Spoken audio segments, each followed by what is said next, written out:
পৌর নির্বাচনে চলছে মনোনয়নপত্র যাচাই বাছাই। শেষ দিনেই অনেকের প্রার্থিতা বাতিল। আনুষ্ঠানিকভাবে না হলেও কৌশলে অনেকেই চালাচ্ছেন প্রচারণা। মুক্তিযুদ্ধের চেতনায় সবাইকে ঐক্যবদ্ধ হয়ে কাজ করার আহ্বান প্রধানমন্ত্রীর। বিমান বাহিনীতে যুক্ত হল আধুনিক প্রশিক্ষণ বিমান।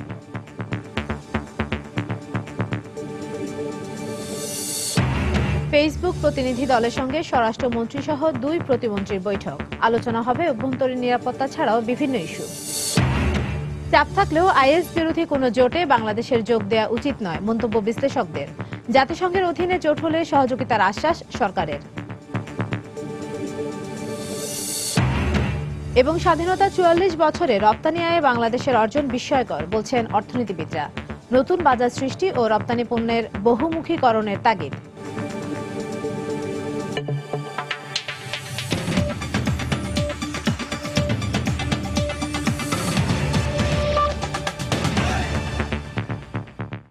সময় সংবাদে আপনাদের সঙ্গে আছি আমি ইশরাত জাহান। মুক্তিযুদ্ধের চেতনায় উদ্বুদ্ধ হয়ে দেশের উন্নয়নে সবাইকে ঐক্যবদ্ধভাবে কাজ করার আহ্বান জানিয়েছেন প্রধানমন্ত্রী শেখ হাসিনা। সকালে ঢাকা সেনানিবাসের বিএএফ ঘাঁটি কুর্মিটোলায় বিমান বাহিনীতে প্রশিক্ষণ যুদ্ধবিমান ও মেরিটাইম উদ্ধার হেলিকপ্টার অন্তর্ভুক্তির অনুষ্ঠানে তিনি কথা বলেন। এ সময় বাংলাদেশ বিমান বাহিনীর জন্য রাশিয়া থেকে আনা নতুন 6টি প্রশিক্ষণ যুদ্ধবিমান ও 2টি হেলিকপ্টার আনুষ্ঠানিকভাবে সংযোজনের ঘোষণা দেন তিনি। এর আগে বিমান বাহিনীর প্যারেড পরিদর্শন ও সালাম গ্রহণ করেন প্রধানমন্ত্রী শেখ হাসিনা। এ সময় সেখানে সেনা, নৌ ও বিমান বাহিনীর প্রধানরা উপস্থিত ছিলেন। অনুষ্ঠানে প্রধানমন্ত্রী দেশের নিরাপত্তায় সশস্ত্র বাহিনীর অবদানের কথা উল্লেখ করেন। বলেন, এই বাহিনীর আধুনিকায়নে সবসময় কাজ করছে সরকার। শত্রু বিমানকে আক্রমণে পারদর্শী।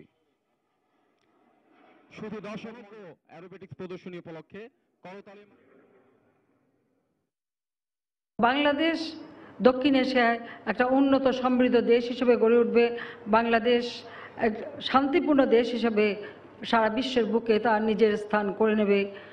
আমরা জাতির পিতা বঙ্গবন্ধু শেখ মুজিবের নেতৃত্বে মুক্তিযুদ্ধ করে বিজয় অর্জন করেছে। আমরা বিজয়ী জাতি। আমাদের সকল মানুষকে সবসময় এটা মনে রাখতে হবে যে আমরা যুদ্ধে বিজয় করে বিজয়ী জাতি। আত্মবিশ্বাস এবং আত্মমর্যাদা বোধ নিয়েই বাংলাদেশের জনগণ এগিয়ে যাবে, বিশ্বে আপন মর্যাদা স্থান করে নেবে, সেটাই আমরা চাই। আসুন আমরা সবাই মিলে মহান মুক্তিযুদ্ধের চেতনায় উদ্বুদ্ধ হয়ে জাতির পিতার স্বপ্নের সোনার বাংলা গড়ে তুলি। আমি বাংলাদেশ বিমান বাহিনীর উত্তরোত্তর সমৃদ্ধি ও সকলের সুন্দর ভবিষ্যৎ কামনা করছি। আসন্ন পৌরসভা নির্বাচনে প্রার্থী যাচাই বাছাইয়ের আজ দ্বিতীয় ও শেষ দিন। রিটার্নিং কর্মকর্তারা সম্ভাব্য প্রার্থীদের দাখিল করা মনোনয়নপত্র চূড়ান্ত যাচাই বাছাই শেষে আজই সারা দেশের বৈধ প্রার্থী ঘোষণা করবেন। এরই মধ্যে বেশ কিছু পৌরসভায় কয়েকজন মেয়র ও কাউন্সিলর প্রার্থীদের মনোনয়নপত্র বাতিল করেছেন রিটার্নিং অফিসার। রাজশাহীর নৌহাটা পৌরসভায় এখনো পর্যন্ত 4 মেয়র প্রার্থী এবং 10 কাউন্সিলর প্রার্থীর মনোনয়নপত্র বাতিল করা হয়েছে। ঋণ খেলাপি ও তথ্যের অসঙ্গতি সহ নানা প্রয়োজনীয় কাগজপত্র না থাকার কারণে তাদের প্রার্থিতা বাতিল করা হয়েছে বলে জানান রিটার্নিং কর্মকর্তা। ময়মনসিংহের মুক্তাগাছা পৌরসভায় অসম্পূর্ণ আবেদন এবং ঋণ খেলাপের অভিযোগে 2 কাউন্সিলর প্রার্থীর মনোনয়নপত্র বাতিল করা হয়। সিলেটের গোলাপগঞ্জ পৌরসভায় 7 জনের মধ্যে বিএনপি সহ 3 জন মেয়র প্রার্থীর মনোনয়নপত্র বাতিল ঘোষণা করা হয়েছে। সারা দেশে মোট 235টি পৌরসভায় মেয়র পদে 1223 জন, কাউন্সিলর পদে 9798 এবং সংরক্ষিত নারী কাউন্সিলর পদে 2668 জন মনোনয়নপত্র জমা দিয়েছেন। সব মিলিয়ে পৌর নির্বাচনের প্রার্থী হয়েছেন 13,689 জন। সর্বত্র যাচাই বাছাই করেছি, আমরা কোনো ত্রুটি বিচ্যুতি। বাছাইটা নিয়ে টেনশনে আছিলাম, তো আল্লাহর রহমতে বাছাইটা টিকে গেছি। তো আমিও খুশি, আমার সমর্থনটা খুশি। যে যাচাই বাছাই হয়েছে, আমার একটা টেনশন ছিল যে আমি যাচাই বাছাই টিকতে পারি কিনা। তো আমি যাচাই বাছাই টিকছি ইনশাল্লাহ। আশা করি আমাদের নির্বাচনটা সুস্থ হবে। সুস্থ হলে ইনশাল্লাহ আমি 2 নং ওয়ার্ড থেকে নির্বাচিত জয় হবে ইনশাল্লাহ। আমি ভোট করব বা জনগণের সেবা করব, আমার প্রচুর আশা। জনগণের সেবা করার জন্য আমার খুব আশা, খুব আকাঙ্ক্ষা। যাচাই বাছাই শেষ হলো, আমরা নির্বাচনে প্রস্তুত হচ্ছি। আমরা এখন মাঠে কাজ করব। আশা করছি যে লাঞ্চ আওয়ারের মধ্যেই সাধারণটি শেষ করতে পারবো এবং বিকাল 3টায় আমাদের মেয়র প্রার্থীদের যাচাই বাছাই। এখানে 7 জন মেয়র প্রার্থী রয়েছেন, আমাদের দলীয় এবং আমাদের স্বতন্ত্র মিলে আমরা ঠিক 3টার সময় মেয়র প্রার্থীদের যাচাই বাছাই করব। দর্শক, এই মুহূর্তে রাজশাহীতে আছেন আমাদের রিপোর্টার সাইফুর রহমান রকি, ময়মনসিংহে হারুনুর রশিদ এবং সিলেটে আব্দুল আহাদ। মনোনয়নপত্র যাচাই বাছাইয়ের খবর জানতে প্রথমে চলে যাচ্ছে রাজশাহীতে সাইফুর রহমান রকির কাছে। রকি, আসলে পৌরসভা নির্বাচনকে কেন্দ্র করে রাজশাহীতে কিন্তু উৎসব মুখর পরিবেশ বিরাজ করছে আজকে এবং গতকালকে। এই মনোনয়নপত্র কিন্তু যাচাই বাছাইয়ের কাজ চলছে। গতকালকে শেষ হয়েছে মনোনয়নপত্র যাচাই বাছাইয়ের কাজ, আজকেও চলছে। মূলত বিকেলের মধ্যে যেগুলো বাকি রয়েছে সেগুলো যাচাই বাছাই শেষ হবে এবং প্রার্থীরা বৈধভাবে তারপর নির্বাচনে অংশ নিতে পারবেন। তো এখনো আমি 9টা পৌরসভায় আছি। 9টা পৌরসভায় কিন্তু এখন ওই যে রিটার্নিং অফিসার যারা আছেন তারা কিন্তু এই মনোনয়নপত্রগুলো যাচাই বাছাই করছেন। তো এখানে একজন রিটার্নিং অফিসারের সাথে আমি একটু কথা বলবো যে তারা আসলে আজ কয়টা পর্যন্ত এই কার্যক্রমগুলো চালাবেন। আচ্ছা, আপনারা কয়টা পর্যন্ত এই যাচাই বাছাই কাজ করবেন, আর আপনাদের এই পৌরসভা থেকে কয়জনের মনোনয়নপত্র এখন পর্যন্ত বাতিল করা হয়েছে এটা একটু আমাদেরকে বলবেন। ধন্যবাদ। আপনারা জানেন যে আজকে সকাল 10টা থেকে আমাদের 9টা পৌরসভার সংরক্ষিত কাউন্সিলর যারা 14 জন ছিলেন, 14 জনের সকলের মনোনয়নপত্র বৈধভাবে আমরা ঘোষণা করেছি। এখন 11:30 থেকে চলমান আছে সাধারণ কাউন্সিলর পদে সর্বমোট 48 জন প্রার্থী। এখানে 48 জন প্রার্থীর আমাদের কার্যক্রম এখনো চলমান আছে। এখানে শেষ না হওয়া পর্যন্ত আমরা কয়জন বাতিল হবে এটা ঘোষণা করতে পারছি না। এবং বিকাল 3টা থেকে আমাদের মেয়র পদে 7 জন প্রতিদ্বন্দ্বী প্রার্থী রয়েছেন। বিকাল 3টায় সেটি যাচাই বাছাই করা হবে। তবে এখনো পর্যন্ত আমাদের সংরক্ষিত কোনো কাউন্সিলর পদে মনোনয়নপত্র বাতিল হয়নি। তবে সাধারণ কাউন্সিলর পদে এখানে মনোনয়নপত্র বাতিল হবে, কিন্তু আমরা কে হবেন এটা আমরা এখন ঘোষণা না দেওয়া পর্যন্ত এখন জানাতে পারছি না। এবং আমরা আশা করছি যে একটি সুষ্ঠু এবং শান্তিপূর্ণ পরিবেশে এই 9টা পৌরসভার নির্বাচন আমরা সম্পন্ন করতে সক্ষম হবে। এবং নির্বাচন কমিশন, আপনারা শুনছিলেন যে এখানে যারা প্রার্থী রয়েছেন তাদের যাচাই বাছাই কাজ চলছে। এখনো আমি অনেক প্রার্থীকে দেখানোর চেষ্টা করছি। মূলত এই প্রার্থীরা কিন্তু অপেক্ষা করছেন, তাদের কাগজপত্র যাচাই বাছাইয়ের কাজ চলছে এবং সেগুলো যেন সম্পূর্ণভাবে সুষ্ঠুভাবে শেষ হয় সেই জন্যই কিন্তু তারা অপেক্ষা করছেন। এবং তারপর পরে কিন্তু তারা বলছেন যে যাচাই বাছাই শেষ হলে, তাদের প্রার্থিতা বৈধ হলে তারা কিন্তু নির্বাচনী প্রচারণায় কৌশলগতভাবে কিন্তু তারা নেমে পড়বেন এবং জয়ের ব্যাপারে অনেক অধিকাংশ প্রার্থী কিন্তু আশাবাদ ব্যক্ত করেছেন। তো এই ছিল রাজশাহী পৌর নির্বাচনের খবর যাচাই বাছাইয়ের। এখন আমি চলে যাচ্ছি আমাদের ময়মনসিংহের সহকর্মী হারুনুর রশিদের কাছে। তিনি জানাবেন ময়মনসিংহের যাচাই বাছাইয়ের অবস্থা।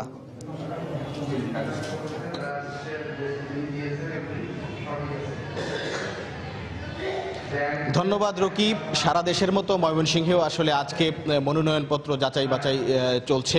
পৌরসভা নির্বাচনে যে সমস্ত প্রার্থী মেয়র এবং কাউন্সিলর পদে অংশগ্রহণ করবেন বা অংশগ্রহণ করার জন্য মনোনয়নপত্র দাখিল করেছেন, তাদের আজকে দ্বিতীয় দিন বা শেষ দিনের মতো তাদের মনোনয়নপত্র যাচাই বাছাই কার্যক্রম চলছে। এবং সকাল থেকে আসলে ময়মনসিংহের বিভিন্ন পৌরসভায় এই মনোনয়নপত্র যাচাই বাছাই কার্যক্রম শুরু হয়েছে।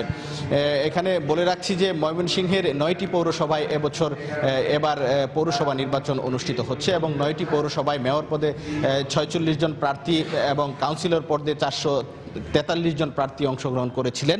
তো গতকালও ময়মনসিংহের বিভিন্ন পৌরসভায় মনোনয়ন যাচাই বাছাইয়ের কার্যক্রম চলেছে। তো আমরা গতকালকের খবর যেটা জানি যে ময়মনসিংহের ত্রিশালে 3 জন মেয়র পদে 3 জন প্রার্থীর এবং ঈশ্বরগঞ্জে মেয়র পদে 1 জন প্রার্থীর মনোনয়নপত্র গতকাল বাতিল করা হয়েছিল। এবং আজ সকাল থেকেই ময়মনসিংহের বিভিন্ন পৌরসভায় মনোনয়ন যাচাই বাছাই কার্যক্রম চলছে। আমরা এই মুহূর্তে অবস্থান করছি ময়মনসিংহের মুক্তাগাছার উপজেলা পরিষদের শহীদ মুক্তিযোদ্ধা হযরত আলী অডিটোরিয়ামে। এখানে এই পৌরসভার যে মনোনয়নপত্র যাচাই বাছাই কার্যক্রম আছে সেটা চলছে।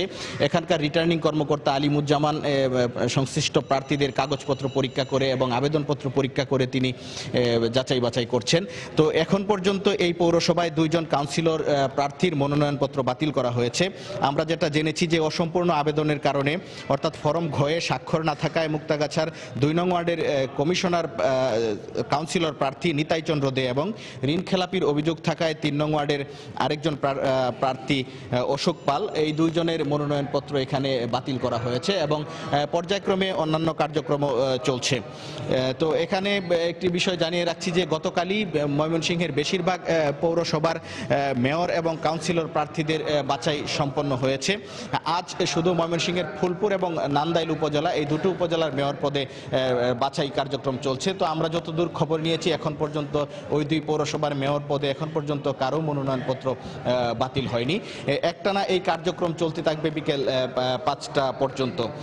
তো এখানকার 5টা পর্যন্ত এই কার্যক্রম চলবে এবং সর্বশেষ খবর আমরা সংগ্রহ করছি, কোনো কারণে কোনো মেয়র এবং কাউন্সিলর প্রার্থীর যদি মনোনয়নপত্র বাতিল হয় সেটা আমরা সাথে সাথেই আপনাদের জানিয়ে দেব। তো এই ছিল ময়মনসিংহের মনোনয়নপত্র যাচাই বাছাই কার্যক্রমের সর্বশেষ অবস্থা। এখন আমরা চলে যাচ্ছি সিলেটে, সেখানে রয়েছেন আমাদের সহকর্মী আব্দুল আহাদ, তিনি জানাবেন সেখানকার সর্বশেষ অবস্থা। বাছাই প্রক্রিয়ার শেষ দিনে এখন আমি যেখানে দাঁড়িয়ে আছি সিলেটের গোলাপগঞ্জ পৌরসভায়। তো এই পৌরসভায় ইতিমধ্যে মেয়র প্রার্থী যে 7 জন রয়েছেন তাদের মনোনয়ন বাছাই প্রক্রিয়া শেষ হয়েছে এবং এর মধ্যে আমি আপনাদের জানিয়ে রাখি যে এই 7 জনের মধ্যে 3 জনের মনোনয়ন বাতিল করা হয়েছে। এর মধ্যে বিএনপির যিনি প্রার্থী রয়েছেন গোলাম কিবরিয়া চৌধুরী, তার মনোনয়নপত্র বাতিল করা হয়েছে এবং আওয়ামী লীগের যিনি রয়েছেন জাকারিয়া আহমদ পাপলু, তার মনোনয়ন প্রক্রিয়া বৈধ ঘোষণা করা হয়েছে এবং আওয়ামী লীগের যে বাকি 2 জন বিদ্রোহী প্রার্থী রয়েছেন তাদের মধ্যে একজনের মনোনয়ন প্রক্রিয়া বাতিল করা হয়েছে এবং একজনের বৈধতা দেওয়া হয়েছে। তো যাদের মনোনয়ন প্রক্রিয়া বাতিল করা হয়েছে আমি তাদের নাম একটু বলে রাখছি। এর মধ্যে একজন আছেন আমিনুল ইসলাম, যিনি খেলাফত মজলিসের প্রার্থী, মূলত তিনি হেফাজতে ইসলামের সাথে জড়িত। তো তার মনোনয়ন বাতিল করা হয়েছে এবং আরেকজনের বাতিল করা হয়েছে, তিনি সুহেদ আহমদ নামের আরেকজন মেয়র প্রার্থীর মনোনয়ন পত্র বাতিল করা হয়েছে। তো বিএনপির প্রার্থীর মনোনয়নপত্র বাতিল করার কারণ হিসেবে যে এখানের যে রিটার্নিং অফিসার যিনি রয়েছেন তিনি বলেছেন তিনি আয়কর রিটার্ন জমা দেননি, যে কারণে তার বাতিল করা হয়েছে এবং এখানে পূবালী ব্যাংকের যে কর্মকর্তা যারা রয়েছেন তারা এসে মূলত তাকে বাধা দিয়েছেন যে তাদের কাছে তিনি ঋণ খেলাপি। তো মূলত এই সময় যে বিএনপির প্রার্থী যিনি রয়েছেন তিনি আইনজীবী নিয়ে এসেছিলেন এবং তিনি বলেছেন যে মূলত তিনি এই বিষয়ে হাইকোর্টে তিনি একটি আবেদন করেছেন এবং তার মনোনয়ন মূলত বাতিল করা হয়েছে যে সরকারের চক্রান্তের কারণে। এমনটি তিনি বলেছেন যে তিনি যেটা বলতে যাচ্ছেন তার ভাষায় যে বর্তমান সরকার চাচ্ছে না যে বিএনপির কোনো প্রার্থী এই নির্বাচনে অংশ নেয় এবং তারা নির্বাচনে বিজয়ী হোক। মূলত তার বিজয় সুনিশ্চিত জেনে তার মনোনয়ন প্রক্রিয়া বাতিল করা হয়েছে, এমনটি অভিযোগ করেছেন যে বিএনপির প্রার্থী যিনি রয়েছেন তিনি। তো কিছুক্ষণ আগে আপনারা যারা দেখতে পারলেন যে সংরক্ষিত যে 3টি ওয়ার্ড রয়েছে সেই 3টি ওয়ার্ডের 11 জন মহিলা কাউন্সিলর প্রার্থী তাদের মনোনয়ন প্রক্রিয়া ইতিমধ্যে শেষ হয়েছে এবং এর মধ্য দিয়ে গতকাল সাধারণ কাউন্সিলর প্রার্থী 36 জনের মনোনয়ন বৈধ ঘোষণা করা হয় এবং আজকে যে মহিলা কাউন্সিলর প্রার্থী তাদেরও মনোনয়ন প্রক্রিয়া 11 জনের মধ্যে সবাইকে বৈধ ঘোষণা করা হয়েছে এবং 3 জন মেয়র প্রার্থীর মনোনয়ন প্রক্রিয়া বাতিল করা হয়েছে। তো আমি আরেকটা বিষয় জানিয়ে রাখি যে এই সিলেটের গোলাপগঞ্জে পৌরসভার পাশাপাশি আরও 2টি পৌরসভায় নির্বাচন হবে। এর মধ্যে একটি হচ্ছে জকিগঞ্জে এবং আরেকটি হচ্ছে কানাইঘাট পৌরসভা এবং সেগুলোর সবশেষ খবর হলো সেগুলোতেও হচ্ছে এবং এখনো পর্যন্ত বেশ কয়েকজন প্রার্থীর মনোনয়ন প্রক্রিয়া বাতিল করা হয়েছে, কিন্তু সেখানে বিএনপির কোনো প্রার্থীর মনোনয়ন প্রক্রিয়া বাতিল করা হয়নি। তো আমার কাছে এখনো পর্যন্ত এই ছিল সবশেষ খবর। আমরা এখন ফিরে যাব স্টুডিওতে। দর্শক, দেশের বিভিন্ন প্রান্ত থেকে পৌর নির্বাচনে মনোনয়নপত্র যাচাই বাছাইয়ের খবর জানাচ্ছিলেন আমাদের সহকর্মীরা। চলেছে পরে খবরে। দল দেখে কিংবা প্রার্থীদের মন ভোলানো প্রতিশ্রুতিতে নয়, সত্যিকারের উন্নয়নমুখী যোগ্য প্রার্থীকেই ভোট দিতে চান মানিকগঞ্জ সদর পৌর এলাকার বাসিন্দারা। পানি, গ্যাস, বিদ্যুৎ সমস্যার স্থায়ী সমাধান চান তারা। এই অবস্থায় ভোটারদের মনোভাব বুঝে গণসংযোগে নামার প্রস্তুতি নিচ্ছেন প্রার্থীরা। মানিকগঞ্জ সদর এলাকা ঘুরে সেখানকার নির্বাচনের হালচাল জানাচ্ছেন সালাউদ্দিন সুমন। ভোট এসেছে নগরীতে, তাই দাম বেড়েছে নাগরিকের। সবসময় নানা প্রয়োজনে যাদের দাঁড়ে দাঁড়ে ঘোরেন ভোটাররা, কদিন বাদে সমাজের সেই সব প্রভাবশালী ব্যক্তিরা প্রার্থী হয়ে ভোট চাইতে আসবেন নাগরিকদের ঘরে। তবে প্রার্থীদের প্রতিশ্রুতির ফুলঝুরিতে এবার ভোট সমর্পণ করতে চান না মানিকগঞ্জ সদর পৌর এলাকার ভোটাররা। আনুষ্ঠানিক প্রচার প্রচারণা শুরু না হলেও অলিগলি, রাস্তার মোড় সবখানেই বিরাজ করছে ভোটের আমেজ। শহরের মাঝ দিয়ে বয়ে যাওয়া প্রায় 6 কিলোমিটার দীর্ঘ খাল সংস্কার, পানি, গ্যাস, বিদ্যুতের নিরবচ্ছিন্ন সরবরাহ নিশ্চিতকরণ ও বিনোদন কেন্দ্র তৈরিতে ইচ্ছুক প্রার্থীকেই খুঁজছেন এখানকার নাগরিকরা। স্বতন্ত্র হোক আর দলীয় হোক, যে ভালো কাজ করবে তারই ভোট। একটা শিশু পার্ক তাও ভাঙাচোরা, অযত্নে পড়ে রয়েছে। বাস্তবায়ন তো কিছুই করে না। রাস্তা ঘাট এগুলি যে ক্লিয়ার করবে আমরা তাকেই ভোট দেবো। এই পৌরসভায় মেয়র পদে বিএনপি মনোনীত একক প্রার্থী থাকলেও আওয়ামী লীগ মনোনীত প্রার্থীর বাইরে বিদ্রোহী বা স্বতন্ত্র রয়েছেন আরো দুজন। এ কারণে আওয়ামী লীগের ভোট বিভক্তির আশঙ্কা তৈরি হয়েছে। লোকাল গভর্নমেন্ট ইলেকশনে প্রার্থীকে মানুষ চিনে, তারা প্রার্থীকে দেখতে চায়, এটা সেকেন্ডারি হলো প্রতীক। গত বছরও ডবল ভোটে পাস করেছি এবং এবার আশা করছি তার চেয়ে বেশি ভোট পাবো। একজন দাঁড়াইলে আমার সাথে পরাজিত হবে, তিনজন দাঁড়াইলে হয়তো তাদের ভোটের সংখ্যা কমবে। এইটাই ডিফারেন্স, তাদের কিছু হবে না। এদিকে সুষ্ঠু নির্বাচন করতে সব ধরনের ব্যবস্থা নেওয়া হয়েছে বলে জানালেন জেলা রিটার্নিং অফিসার। আচরণবিধি লঙ্ঘন হলে আমরা এটা যে কোনো নির্বাচনী আইনের যে বিধান আছে সেই অনুযায়ী তাদের বিরুদ্ধে ব্যবস্থা নেওয়া হবে। এই পৌর এলাকায় এবার ভোটাধিকার প্রয়োগের সুযোগ পাবেন ৪৯,১৭০ জন নারী পুরুষ। সালাউদ্দিন সুমন, সময় সংবাদ, মানিকগঞ্জ। এদিকে নির্বাচনী আচরণ বিধি অনুযায়ী প্রচারণা শুরু করতে না পারলেও রাজশাহীর বিভিন্ন পৌরসভায় আওয়ামী লীগ ও বিএনপি মনোনীত প্রার্থীরা কৌশলে নেমে পড়েছেন মাঠে। তবে দলীয় মনোনয়ন না পেলেও হাল ছাড়ছেন না বিদ্রোহী প্রার্থীরা। ভোটাররা বলছেন সৎ ও যোগ্য প্রার্থীকে জনপ্রতিনিধি করতে চান তারা। আর আঞ্চলিক নির্বাচন কর্মকর্তা জানান সুষ্ঠুভাবে ভোট গ্রহণ সম্পূর্ণ করতে প্রস্তুত তারা। বিস্তারিত সাইফুর রহমান রকি রিপোর্টে। চায়ের দোকান থেকে শুরু করে রাজশাহীর সর্বত্রই চলছে পৌরসভা নির্বাচনের আলাপ। মনোনয়নপত্র জমা দেওয়ার পর থেকে আওয়ামী লীগ ও বিএনপি সমর্থিত প্রার্থীরা কৌশলে ঘুরছেন ভোটারদের দ্বারে দ্বারে, নিজের পক্ষে ভোট বাগাতে দিচ্ছেন নানা প্রতিশ্রুতি। এই পৌরসভাকে আমি সারা বাংলাদেশের মধ্যে একটি মডেল পৌরসভা হিসাবে আমি ইনশাল্লাহ মানুষের কাছে উন্মুক্ত করব। এলাকার কাঙ্ক্ষিত উন্নয়ন, যেটা সাধারণ মানুষ যেটা চায়, তাদের মতের এবার কাঙ্ক্ষিত উন্নয়ন আমরা করতে পারবো বলে আশা রাখি।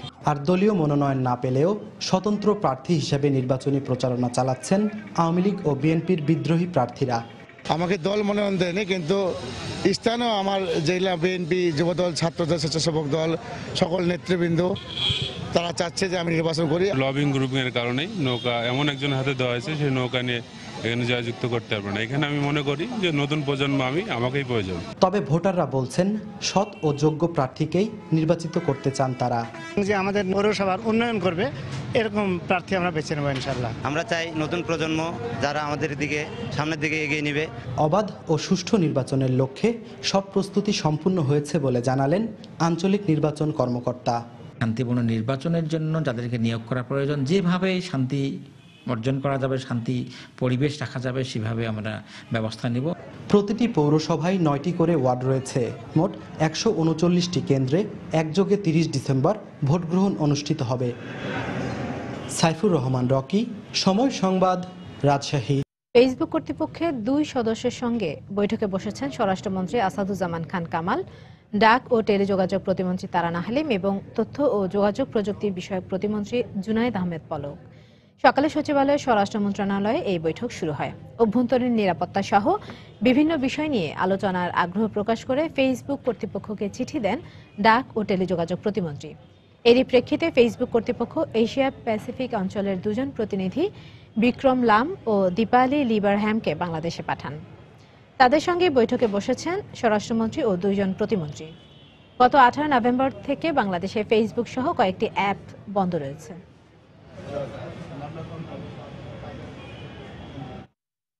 সময় সংবাদে আরো থাকছে।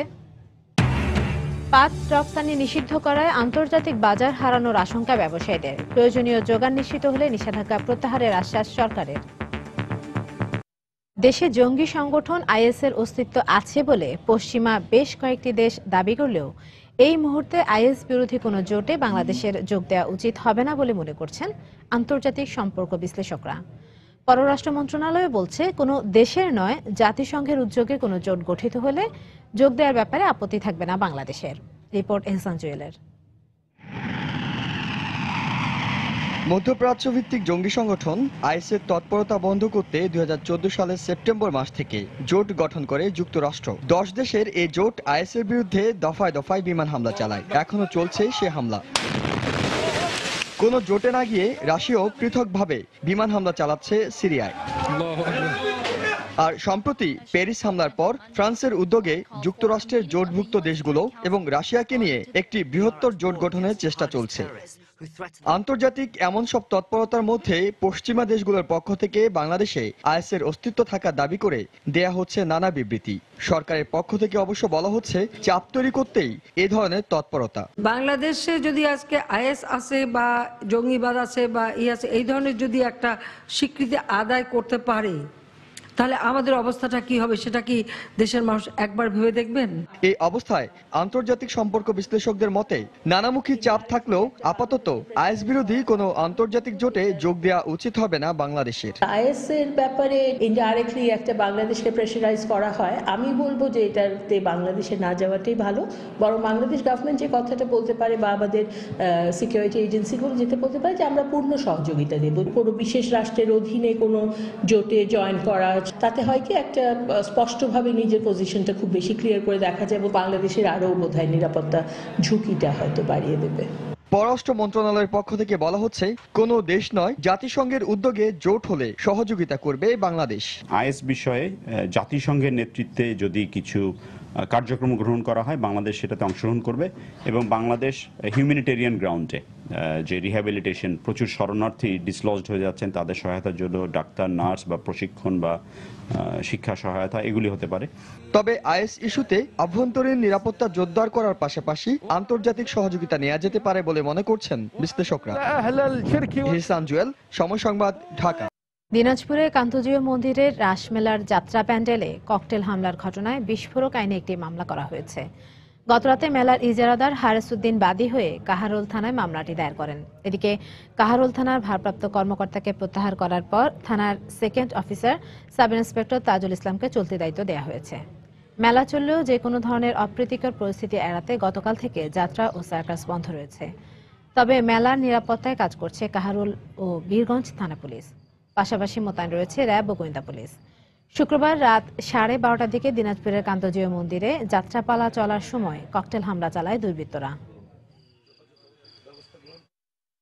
মামলা আমাদের আইও হচ্ছে এসআই আহচান, তিনি তার তদন্ত কার্যক্রম শুরু করছেন এবং আমাদের অতিরিক্ত পুলিশ সুপার মহোদয় এটা তদন্ত তদারকি করতেছে। ঘটনার পরবর্তীতে ওসি সাহেবকে সাময়িকভাবে প্রত্যাহার করা হয়েছে এবং সেখানে আমাদের যে সেকেন্ড অফিসার ছিল সিনিয়র, তাকে দায়িত্ব দেওয়া হয়েছে।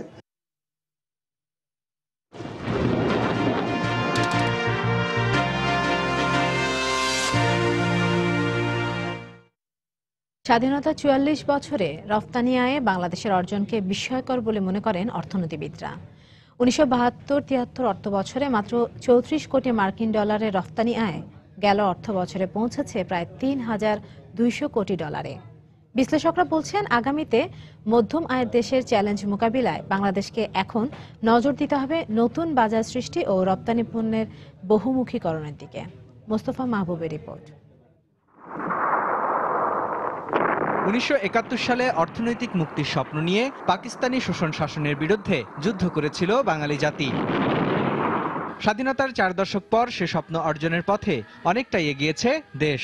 আর এ স্বপ্ন পূরণে সহায়ক ভূমিকা পালন করেছে রপ্তানি খাত। যুদ্ধ পরবর্তী সময়ে রপ্তানি খাত পাট ও কাঁচা চামড়া নির্ভর হলেও সময়ের আবর্তনে সে তালিকায় যুক্ত হয়েছে তৈরি পোশাক, হিমায়িত খাদ্য, চামড়াজাত পণ্য, জাহাজ নির্মাণ সহ হালকা ও মাঝারি শিল্পের নানা পণ্য। মাথাপিছু কম জমি নিয়ে তো আর কোনো দেশ অর্থনৈতিক উন্নয়ন ইতিহাসে করেনি। আমাদেরকে বিশ্ব অর্থনীতির সাথে ক্রমাগতভাবে বেশি সংযুক্ত হতে হবে। যেই শিল্প পণ্যগুলো আমরা বহুমুখীকরণ করে রপ্তানি করব, সেগুলোর কাঁচামাল এবং মধ্যবর্তী পণ্য পর্যন্ত আমাদেরকে আমদানি করতে হবে। এটাই হলো আমাদের চ্যালেঞ্জ। অর্থনৈতিক অগ্রযাত্রার দৌড়ে নতুন বাজার বাড়ানোর পাশাপাশি আগামী দিনের রফতানি চ্যালেঞ্জ মোকাবেলায় বাংলাদেশকে এখনই প্রস্তুতি নিতে হবে বলে মনে করেন অর্থনীতিবিদরা। ২০২৪ সাল নাগাদ যদি বাংলাদেশ স্বল্পোন্নত দেশ থেকে বেরিয়ে যায়, তাহলে কিন্তু এই অগ্রাধিকারমূলক বাজার সুবিধা এটির কিন্তু সংকুচিত হয়ে আসবে। আমাদের অনেক পণ্যের যে প্রতিদ্বন্দ্বিতা বা প্রতিযোগিতামূলক সক্ষমতা, সেখানে একটা চাপ পড়তে পারে। অন্যদিকে রফতানি উন্নয়ন পরিকল্পনায় ব্যবসায়ীদেরকেও সম্পৃক্ত করার তাগিদ দিলেন এই ব্যবসায়ী নেতা। 85% তো রপ্তানি করতেছে বিজিএম, তারা নিজস্ব কষ্টে চলতেছে, থাকে 15%, সেটা নিয়ে ইপিবি ওয়ার্ক করছে। ইপিবিকে আরো শক্তিশালী হতে হবে, তাদেরকে আরো ডাইভার্সিফাই করতে হবে, তাদেরকে নিয়ে চেম্বার অফ কমার্সের কাজ করতে হবে। শ্রমনির্ভর শিল্প বিকাশের পাশাপাশি কম দামে পণ্য উৎপাদনেরও তাগিদ দিলেন বিশ্লেষকরা। আগামী দিনে মধ্যমায়ের দেশের রপ্তানি চ্যালেঞ্জ জয় করে এগিয়ে যাবে বাংলাদেশ। অর্থনৈতিক সমৃদ্ধিতে সারা বিশ্বে শক্তিশালী অবস্থানে থাকবে লাল সবুজের পতাকা। প্রতিষ্ঠিত হবে গণমানুষের কাঙ্ক্ষিত অর্থনৈতিক মুক্তি। মাহবুব, সময় সংবাদ, ঢাকা। ফেসবুক কর্তৃপক্ষের সঙ্গে সচিবালয়ে বৈঠক শেষে ব্রিফ করছেন স্বরাষ্ট্রমন্ত্রী আসাদুজ্জামান খান কামাল। আমরা সরাসরি চলে যাচ্ছি সেখানে। খুব সুন্দর এবং ফলপ্রসূ আলাপ হয়েছে। তো এখন আমাদের আরো কিছু চিন্তা ভাবনার বিষয় আছে, সেগুলো আমরা চিন্তা ভাবনা করে আমরা শীঘ্রই এটার ব্যবস্থা নেব। Thank you. জি বেশ, থ্যাংক ইউ। দর্শক, ফেসবুক কর্তৃপক্ষের সঙ্গে সচিবালয়ে বৈঠক শেষে ব্রিফ করছিলেন স্বরাষ্ট্রমন্ত্রী আসাদুজ্জামান খান কামাল। আমরা সরাসরি ছিলাম সেখানে। সময় সংবাদ আরও থাকছে। শুরু হচ্ছে বিপিএল এর তৃতীয় পর্ব। দুপুরে সিলেট সুপারস্টার্সের বিপক্ষে লড়বে বরিশাল বুলস। সন্ধ্যায় ঢাকা ডায়নামার্সের প্রতিপক্ষ রংপুর রাইডার্স। কোনো ধরনের আলাপ আলোচনা ছাড়াই অনির্দিষ্টকালের জন্য কাঁচা পাট রপ্তানি নিষিদ্ধ করেছে সরকার, এমন অভিযোগ পাট রপ্তানিকারকদের। এমনকি প্রজ্ঞাপন জারির আগেই বন্দরে পৌঁছানো পাটের রপ্তানি ছাড়পত্র দেয়া হচ্ছে না বলেও জানিয়েছেন তারা। এই অবস্থায় পাটের আন্তর্জাতিক বাজার হারানোর পাশাপাশি আর্থিকভাবে ব্যাপক ক্ষতির আশঙ্কা করছেন রপ্তানিকারকরা। যদিও সরকার বলছে ম্যান্ডেটরি প্যাকেজিং অ্যাক্ট বাস্তবায়নে প্রয়োজনীয় পাটের যোগান নিশ্চিত হলেই তুলে নেওয়া হবে নিষেধাজ্ঞা। জুবাইর ফয়সালের রিপোর্ট। সরকারি হিসেব মতে দেশে প্রতি বছর গড়ে ৭৮ লাখ বেল পাট উৎপাদিত হচ্ছে। এর মধ্যে ১৭ লাখ বেল কাঁচা পাট রফতানি থেকে বৈদেশিক মুদ্রা আয় হচ্ছে প্রায় ২,০০০ কোটি টাকা। যদিও রফতানিকারকরা বলছেন এ মৌসুমে উৎপাদিত হয়েছে ৬০ লাখ বেল পাট। এর সঙ্গে বিগত বছরের অতিরিক্ত ৫ লাখ বেল নিয়ে মোট পাটের মজুদ রয়েছে ৬৫ লাখ বেল, যা থেকে এর মধ্যেই চলতি বছরের অক্টোবর পর্যন্ত রফতানি হয়েছে প্রায় ৩.৫ লাখ বেল। আর দেশের পাটকলগুলোতে প্রয়োজন পড়বে ৫০ লাখ বেল পাটের। ফলে এবছরও থেকে যাবে প্রায় ১০ লাখ বেল অতিরিক্ত কাঁচা পাট। তা সত্ত্বেও কাঁচা পাট রফতানি বন্ধের সিদ্ধান্তকে অযৌক্তিক বলছেন রফতানিকারকরা। অন্তত আলাপ আলোচনা না করেই এ ধরনের উদ্যোগ নেয় তা পাট শিল্পের সুদূর প্রসারী ক্ষতি করবে বলে মনে করছেন তারা। সমস্ত মিলের প্রয়োজন মেটানোর পরেও বছর শেষে একটি অংশ উদ্বৃত্ত থাকবে, কিন্তু এই আইনটাকে বাস্তবায়নের ক্ষেত্রে এটা কাঁচা পাট রপ্তানি বন্ধ করার কোনো যুক্তি আছে বলে আমি মনে করি না। অ্যাসোসিয়েশন কি কোনো চিঠিও দেয়নি এবং আমরা কেউ জানিও না। ৩ তারিখের পূর্বে যে কন্ট্রাক্টগুলো আছে, যে এলসি গুলো আছে, সেইগুলোকে অন্ততপক্ষে তারা অন্ততপক্ষে ছেড়ে যদি দেয়, একদিকে যেরকম দেশীয় বাজারটাও ঠিক থাকতো, পাশাপাশি আমাদের বিদেশি বাজারটাও আমাদের কাছে ঠিক থাকতো। এদিকে সরকার বলছে প্রতিষ্ঠান ভেদে বিদেশি ক্রেতাদের জন্য সিদ্ধান্ত কিছুটা শিথিল করা হতে পারে, কিন্তু সর্বোচ্চ অগ্রাধিকার দেয়া হচ্ছে পাটের মোড়ক ব্যবহার আইন বাস্তবায়নকেই। বিদেশি এই ধরনের কোনো শিল্প যদি আমাদের এই পাট নির্ভরতা নিয়ে যদি কোনো শিল্প প্রতিষ্ঠান গড়ে উঠে থাকে, তাহলে সেটা আমরা কেস টু কেস আমাদের ঊর্ধ্বতন কর্তৃপক্ষের অনুমোদন নিয়ে হয়তো আমরা কনসিডার করতে পারি। যদিও আইন বাস্তবায়নের প্রশ্নে দ্বিমত নেই রফতানিকারকদেরও, তবে রফতানি বন্ধের ফলে দেশের অর্থনীতিতে এক ধরনের নেতিবাচক প্রভাব পড়তে পারে উল্লেখ করে সিদ্ধান্ত থেকে সরে আসতেও সরকারের প্রতি আহ্বান তাদের। জুবাইর ফয়সাল, সময় সংবাদ, ঢাকা। কক্সবাজারের উপকূলে এখন চলছে শুটকি তৈরির ধুম। বছরে এই সময়ের আবহাওয়া উপযোগী হওয়ায় কর্মব্যস্ত উপকূলের শুটকি পল্লীগুলো, ফলে মানসম্পন্ন শুটকি দেশের গণ্ডি পেরিয়ে বিদেশে রপ্তানি করা হচ্ছে। সুজাউদ্দিন রুবেলের পাঠানো তথ্য ছবি নিয়ে ডেস্ক রিপোর্ট। সাগর থেকে ধরে আনা রূপচাঁদা, ছুরি, কুড়াল, সুরমা, লইট্টা, পোপা সহ প্রায় ২৫ প্রজাতির মাছ ৪ থেকে ১২ দিন রোদে শুকিয়ে তৈরি হচ্ছে হরেক রকমের শুটকি। কেউ সাগর থেকে আনা মাছ ধুয়ে নিচ্ছেন, কেউ কাটছেন, আবার কেউ তা বাঁশের মাচাই দিচ্ছেন রোদে। বঙ্গোপসাগরের তীরবর্তী নাজিরার টেকের প্রায় ১০০ একর এলাকা জুড়ে চলছে এমন ব্যস্ততা। শুধু নাজিরার টেকের উপকূলে নয়, জেলার টেকনাফ, মহেশখালী, সোনাদিয়া, কুতুবদিয়া, সেন্ট মার্টিন ও সদর উপজেলার বিভিন্ন শুটকি মহলে চলছে শুটকি উৎপাদন। ভালো শুটকি যদি তৈরি করতে হলে হলুদের গুঁড়া এবং মরিচের গুঁড়া দিতে যেন পোকা মাকড় না আসে। চিটাগং যাচ্ছে, ঢাকায় যাচ্ছে, এমনকি বাংলাদেশের যে কোনো প্রান্তে এখান থেকে এসে নিয়ে যাচ্ছে। আমাদের প্রায় 500 থেকে 600 মতো আড়ত আছে।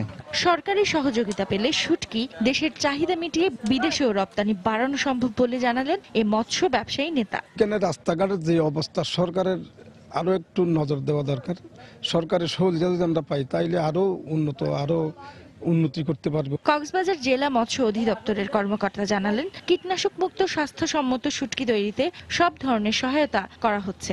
সংরক্ষক হিসাবে তারা কোন জিনিসগুলো ব্যবহার করলে এগুলো মানব স্বাস্থ্যের উপযোগী হবে, এগুলো নিয়ে আমাদের বেশ কিছু সম্প্রসারণ কাজ চলছে। কক্সবাজার নাজিরা টেক শুটকি মহলে গত বছর 500 মেট্রিক টন শুটকি উৎপাদিত হয়। এছাড়া জেলার 29টি কারখানায় উৎপাদিত বিভিন্ন প্রজাতির শুটকি বিদেশে রপ্তানি করা হচ্ছে। সময় সংবাদ, কক্সবাজার।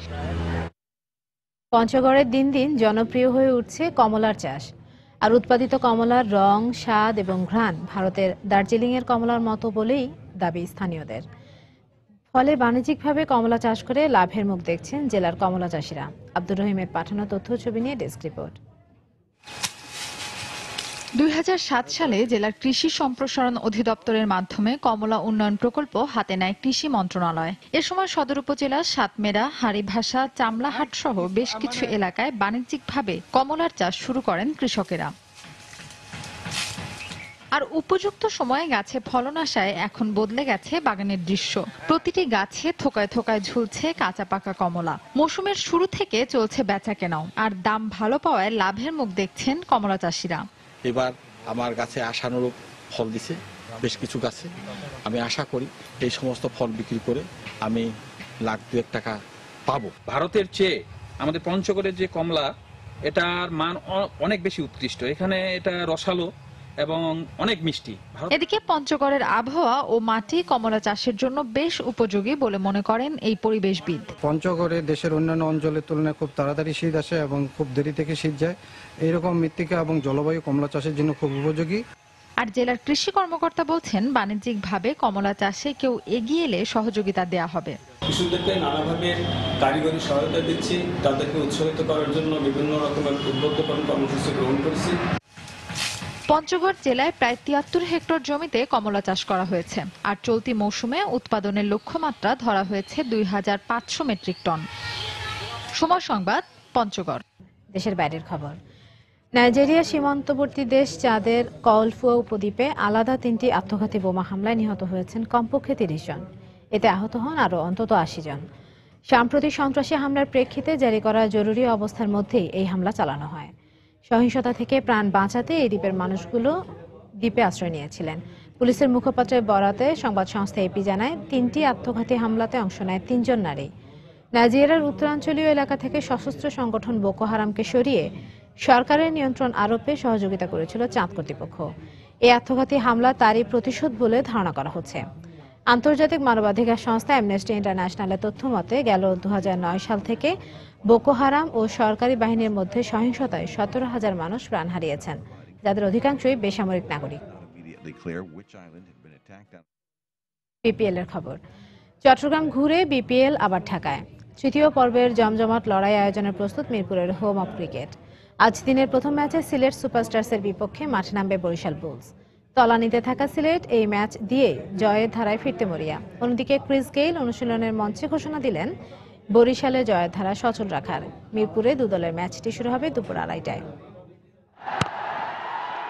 সাগরিকায় যে হারের বৃত্ত থেকে কিছুটা বের হয় সিলেট সুপারস্টার্স। 2 ম্যাচে 1 হার আর 1 জয়ে চট্টগ্রাম পর্ব শেষ হয় মুশির দলের। অন্যদিকে একেবারে উল্টো চিত্র বরিশাল বুলসের ঘরে। জয়ের জোয়ারে ভাসছে মাহমুদুল্লাহর বরিশাল। চট্টলায় 3 ম্যাচে 3 জয় অদম্য বরিশালের। পরিচর্যার পর শেরে বাংলা জাতীয় ক্রিকেট স্টেডিয়ামের উইকেট, সবুজ ঘাস আর গ্যালারি এখন তৈরি, প্রস্তুত সিলেট সুপারস্টার্স ও বরিশাল বুলস। পয়েন্ট টেবিলে ডুবতে বসা মুশফিকের দল বিসিবি একাডেমি মাঠে অনুশীলনে দিন খুব সিরিয়াস। অনুশীলনে সতীর্থরা যখন ঘাম ঝরাচ্ছেন, বুম বুম শহীদ আফ্রিদি তখন বিশ্রামে। সদাহাস্য মুশি ধারাবাহিক হারের ক্ষতে দগ্ধ, পরাজয়ের পাহাড় চাপে পিষ্ঠ। দেশি বিদেশি মিলিয়ে কেউই তেমন ফর্মে নেই, দলের অবস্থাও খুব একটা ভালো নয়। সুপারস্টার্সের ইংলিশ ব্যাটার জোশুয়া কবের কণ্ঠেও একই সুর। We have to win. আমাদের পারফরমেন্স ভালো না, পয়েন্ট টেবিলেও নিচের দিকে। তবে সামনের সব ম্যাচই আমরা ভালো খেলতে চাই, সবার সেরাটা দিয়ে জয় নিশ্চিত করতে চাই। অন্যদিকে মুদ্রার ওপিঠে কি চনমনে বরিশাল বুলস। জয়ের সুবাতাসের ছন্দে দলে যোগ দিয়েছেন টি-20 ক্রিকেটের বড় নাম ক্রিস গেইল। ক্যারিবিয়ান ফেরিওয়ালাকে পেয়ে অনুশীলনে উল্লসিত বুলস স্কোয়াড। রোমাঞ্চ আর বিনোদনে ভরপুর বিপিএল মাতাতে উন্মুখ টি-20তে 586 ছক্কার মালিক গেইল। বিপিএল বড় টুর্নামেন্ট, এখানে অনেক নামি দামি খেলোয়াড় খেলছেন, আমাদের দলও ভালো করছে, নিজের সেরাটা দিয়ে জয় অবদান রাখতে চাই। দু দলের প্রথম দেখায় গেল 24 নভেম্বর মিরপুরে শ্বাসরুদ্ধকর এক ম্যাচে সিলেটের বিপক্ষে 1 রানে জয় পেয়েছিল বরিশাল বুলস। 6 ম্যাচে 5 জয়ে 10 পয়েন্ট নিয়ে টেবিলের দ্বিতীয় স্থানে বরিশাল, আর 6 খেলায় 5 হারে 2 পয়েন্ট পেয়ে তলানিতে সিলেট সুপারস্টার্স। রাহিদ রনি, সময় সংবাদ, ঢাকা। এদিকে দিনের আরেক গুরুত্বপূর্ণ ম্যাচে মুখোমুখি হবে ঢাকা ডায়নামাইটস ও রংপুর রাইডার্স। এর আগে ঢাকা পর্বে দারুণ খেললেও চট্টগ্রাম পর্বটা ভালো যায়নি ডায়নামাইটসের, তাই আবারও ঢাকার মাঠ কাঁপাতে চায় সাঙ্গার দল। অন্যদিকে এই ম্যাচ জিতলে সেরা 4 একরকম নিশ্চিত হয়ে যাবে রাইডার্সের, তাই ছাড় দেবে না তারাও। আজ সন্ধ্যা 6:30টায় শুরু হবে ম্যাচটি। এ পর্যায়ে শীর্ষ সংবাদ জানিয়ে দিচ্ছি আরেকবার। পৌর নির্বাচনে চলছে মনোনয়নপত্র যাচাই বাছাই। শেষ দিনেও অনেকের প্রার্থিতা বাতিল। আনুষ্ঠানিকভাবে না হলেও কৌশলে অনেকেই চালাচ্ছেন প্রচারণা। মুক্তিযুদ্ধের চেতনায় সবাইকে ঐক্যবদ্ধ হয়ে কাজ করার আহ্বান প্রধানমন্ত্রীর। বিমান বাহিনীতে যুক্ত হলো আধুনিক প্রশিক্ষণ বিমান।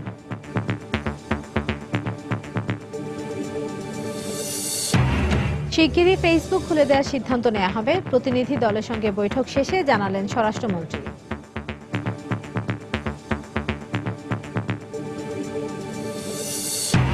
চাপ থাকলেও আইএস বিরোধী কোনো জোটে বাংলাদেশের যোগ দেওয়া উচিত নয় মন্তব্য বিশ্লেষকদের। জাতিসংঘের অধীনে জোট হলে সহযোগিতার আশ্বাস সরকারের। এবং স্বাধীনতা 44 বছরের রপ্তানি আয়ে বাংলাদেশের অর্জন বিস্ময়কর বলছেন অর্থনীতিবিদরা। নতুন বাজার সৃষ্টি ও রপ্তানি পণ্যের বহুমুখীকরণের তাগিদ। দর্শক, এই ছিল এখনকার মতো। যে কোনো খবর পেতে ভিজিট করুন সময়নিউজ.tv। যে কোনো বাংলা লিংক, রবি ও সিটিসেল নম্বর থেকে সময় সংবাদের খবর, অনুষ্ঠান সম্পর্কে জানতে এবং যে কোনো তথ্য সময় সংবাদকে জানাতে ডায়াল করুন 16242 নম্বরে। এছাড়া এইমাত্র পাওয়া খবর আপনার মোবাইলে পেতে SMS করুন *SN লিখে পাঠিয়ে দিন 16242 নম্বরে। সঙ্গে থাকুন সময়।